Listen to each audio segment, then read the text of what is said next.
Imagine yourself wandering the ancient streets of Rome in 67 AD. Suddenly, you witness a scene that sends a chill down your spine. Emperor Nero himself is making his way through the forum, accompanied by what seems to be his new bride. A strikingly beautiful young woman draped in luxurious silks and sparkling jewels. Yet, as they pass, murmurs ripple through the crowd, for everyone is aware of the dreadful reality. The woman beside the world's most powerful man was once a boy named Sporus, and what Nero did to him stands as one of the most shocking examples of psychological and physical torment ever recorded. Before we delve into these overlooked tales of endurance and pain, if you find yourself drawn to the hidden corners of history, please consider liking this video and subscribing for more stories like this. And let me know in the comments where you're tuning in from.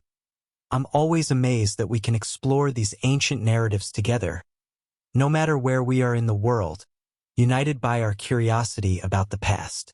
What follows isn't just another account of Roman extravagance. This is a story about how unchecked power can warp love into obsession, turn grief into madness, and transform a living person into a mere object for one man's twisted desires. You may not have heard the name Sporus before, but his story is one that will linger with you long after you've heard it. Let's begin with the man who orchestrated this tragedy. Nero wasn't always a villain. In fact, his early years as emperor were filled with hope.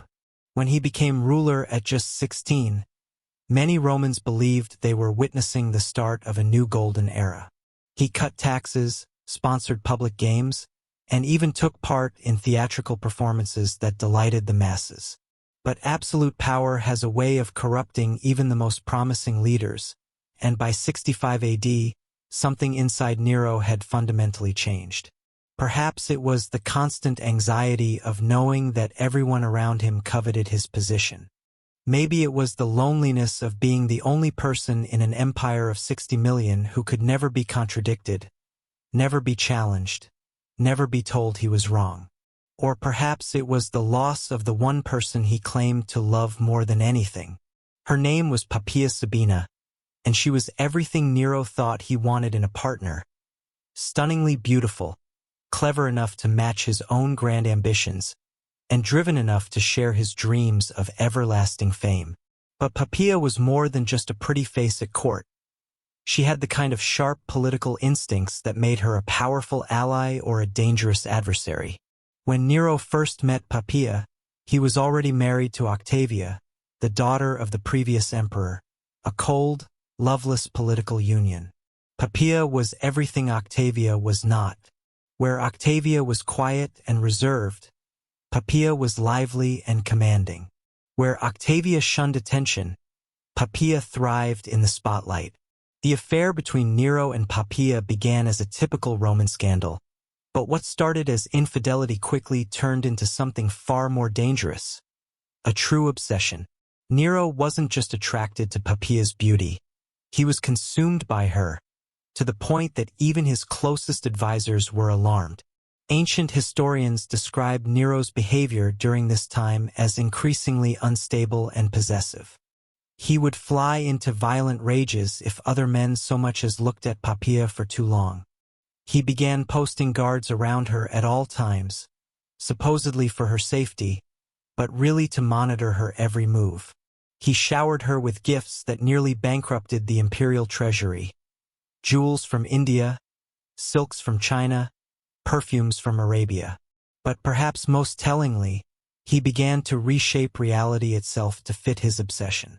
First, he divorced Octavia, a shocking move that cost him many supporters. Then he announced his intention to marry Poppaea in a grand imperial ceremony. The wedding was a spectacle of unmatched luxury, with Nero sparing no expense to prove his devotion. But even marriage couldn't satisfy Nero's need to possess Poppaea completely. He began to cut her off from family and friends, surrounding her only with people who owed everything to his favor. He commissioned dozens of portraits and statues of her, not just for public display but for his private rooms, so he could gaze at her image even when she wasn't there. Ancient sources say Nero would sometimes spend hours just watching Poppaea go about her daily life. This wasn't love. It was the behavior of someone who had confused affection with ownership, who saw another person not as an individual but as a beautiful object meant solely for his pleasure. Poppaea, for her part, seemed to understand the dangerous game she was playing. She was smart enough to realize that her beauty and Nero's obsession gave her unprecedented power, but also wise enough to know that this power came with enormous risks. She used her influence to advance her family's interests, building a network of supporters who could protect her if Nero's feelings ever changed. But Poppaea had one fatal flaw. She wasn't afraid to stand up to Nero. Unlike everyone else in the imperial court, who had learned to anticipate the emperor's moods, Poppaea kept her independence. She would argue with him about policy, criticize his artistic ambitions, and even mock his performances when she thought they were lacking. The details of what happened on that fateful day in 65 AD differ depending on which ancient historian you read, but the outcome is always the same.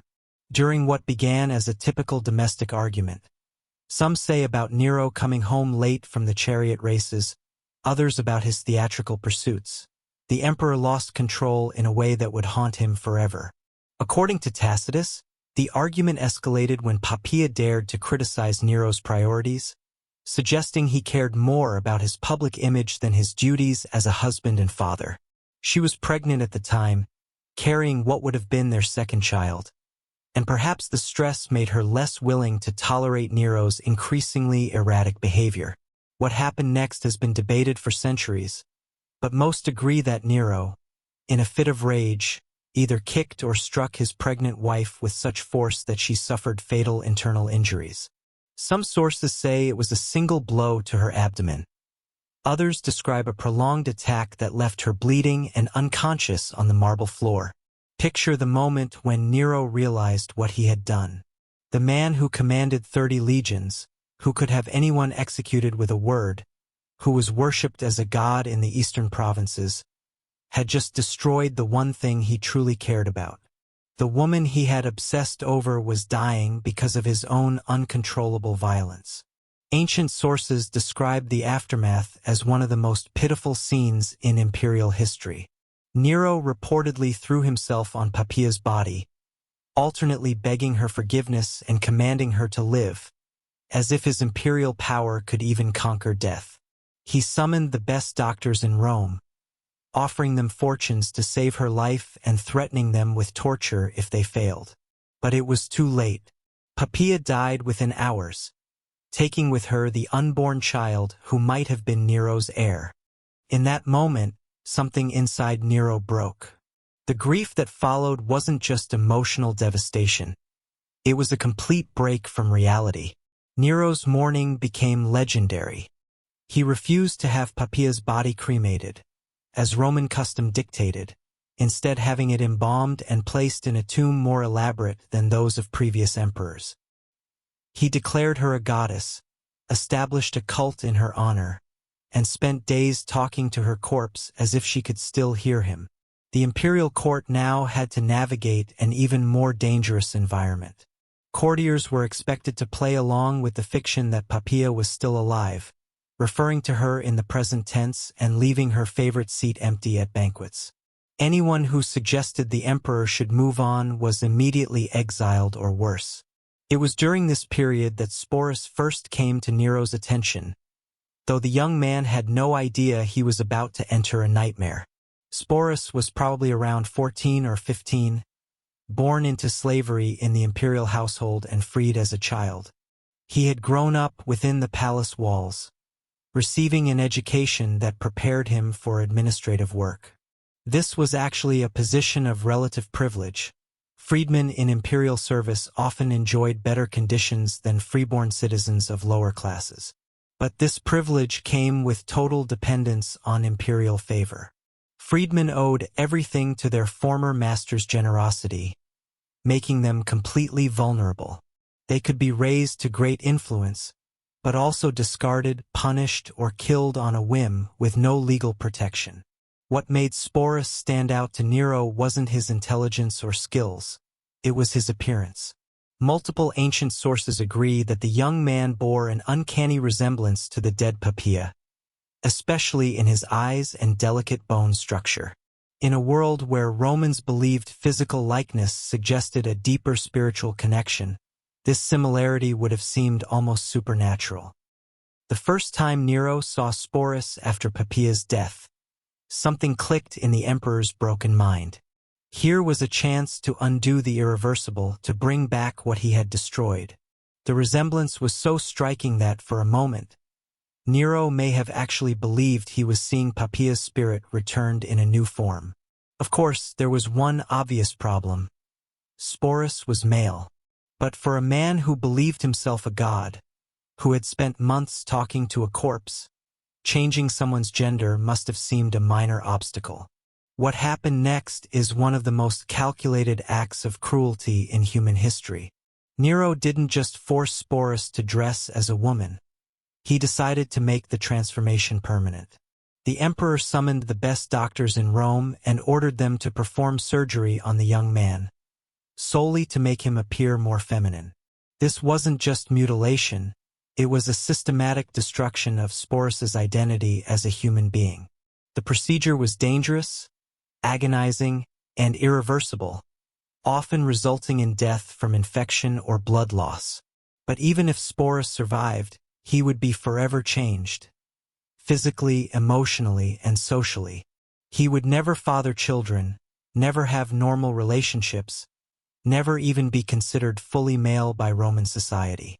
The surgery took place in the imperial palace, in rooms specially prepared for the purpose.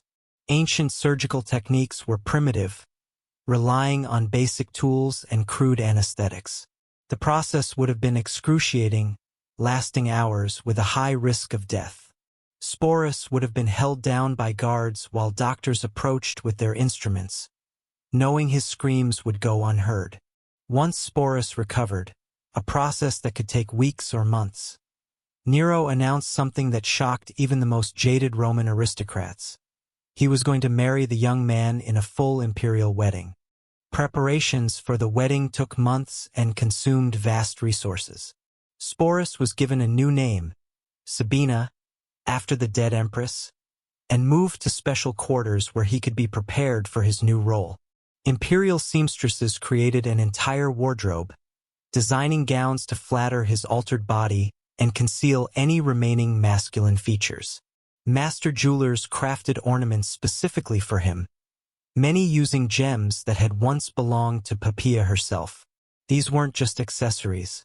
They were physical links to the dead woman, constant reminders of the person Sporus was being forced to replace.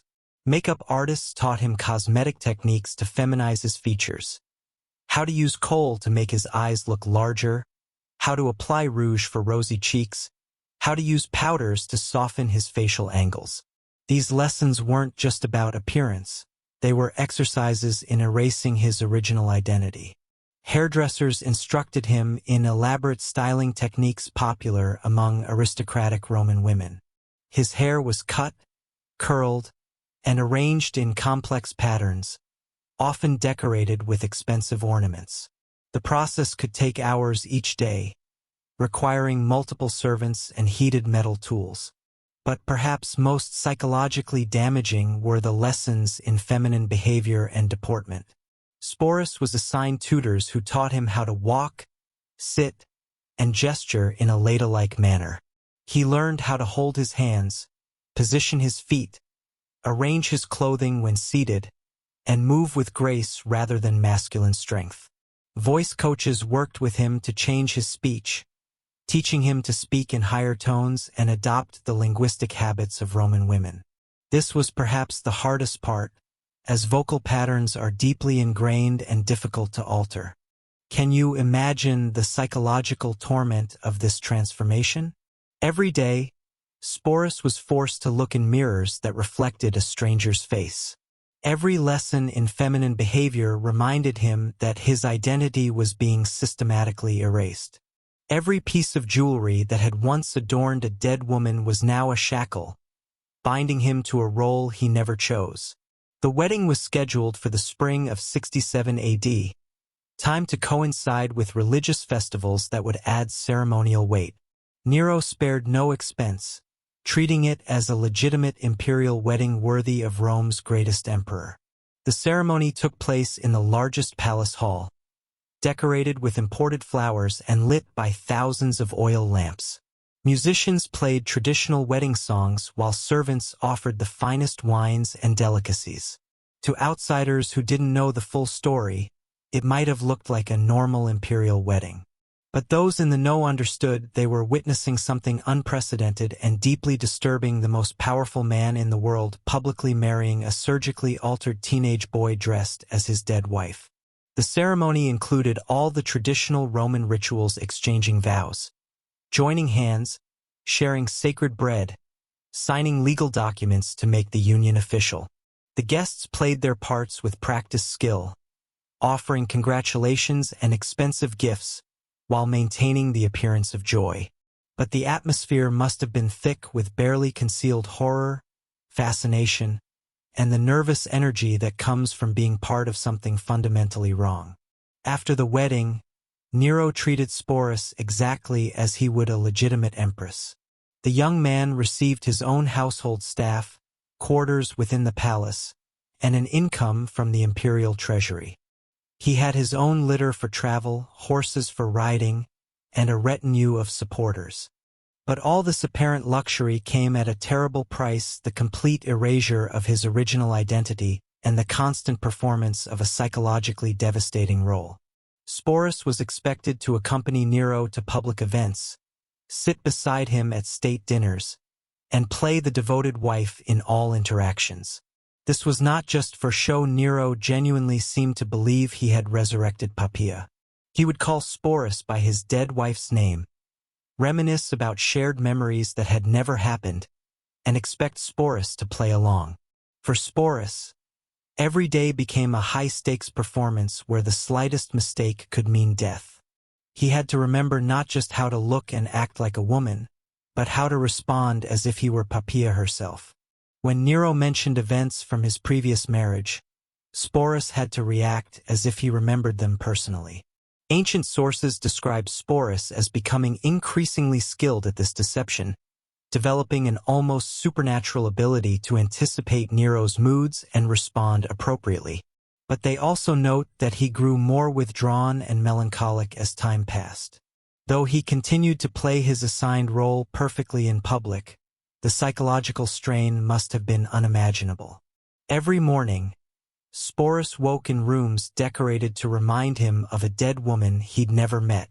Every reflection in the mirror showed a face that no longer belonged to him.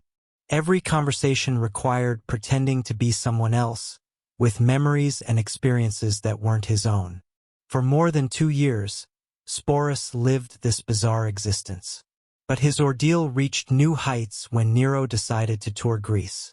The emperor fancied himself an artist and was eager to compete in Greek festivals, where he believed his talents would be properly appreciated.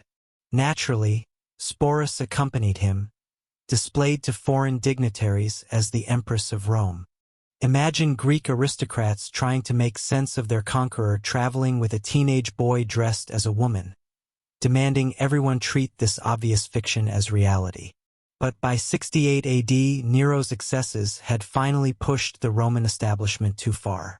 Rebellions broke out across the empire, led by governors tired of the emperor's erratic behavior and neglect of his duties. The Praetorian Guard declared their opposition to Nero's rule, and the Senate condemned him as an enemy of the state. When Nero finally fled Rome with a small group of loyalists, Sporus was among them. Even facing death, the emperor couldn't leave behind his living reminder of Poppaea.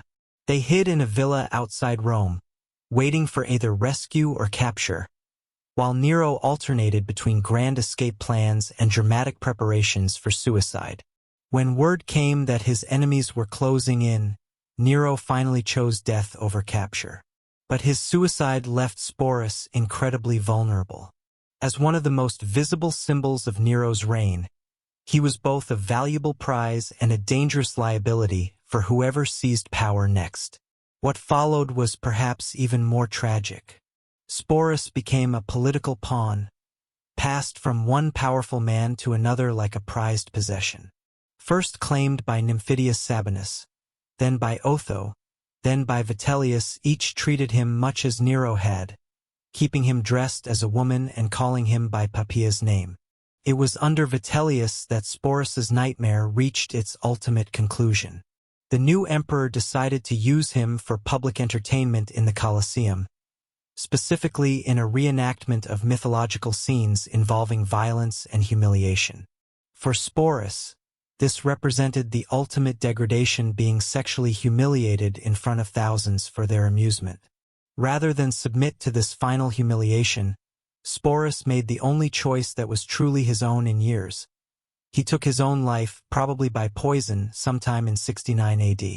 He was likely no more than 20 years old. In death, Sporus finally escaped the grotesque theater that had consumed his life. His story became a cautionary tale about the dangers of absolute power and the human cost of imperial excess. But ancient historians seemed less interested in Sporus as a person than as a symbol of decadence. What makes his story so haunting isn't just the abuse he endured, but how he was systematically stripped of identity and agency from the moment Nero decided he resembled Poppaea. Sporus ceased to exist as an individual and became instead a canvas for the emperor's twisted fantasies. The fact that Sporus chose death over further humiliation suggests that somewhere beneath the layers of forced femininity and imperial conditioning, some spark of his original self survived. His suicide was both a tragedy and a final act of defiance, a refusal to be degraded further, even at the cost of his life.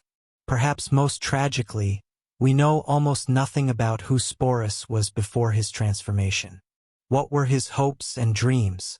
What did he want from life? All of that was erased when he became Nero's living doll, replaced by a performance so complete that his original identity disappeared entirely. The boy who was forced to become an empress, who endured years of psychological and physical abuse, who finally chose death over further degradation. His story deserves to be remembered, not just as a curiosity from ancient Rome, but as a testament to both human cruelty and human resilience. In choosing his own death, Sporus reclaimed the one thing denied him throughout his adult life: the power to make his own choice about his fate. His story reminds us that behind every grand narrative of imperial power, there are individual human stories of suffering and survival that deserve our attention and our compassion, even across the gulf of 2,000 years.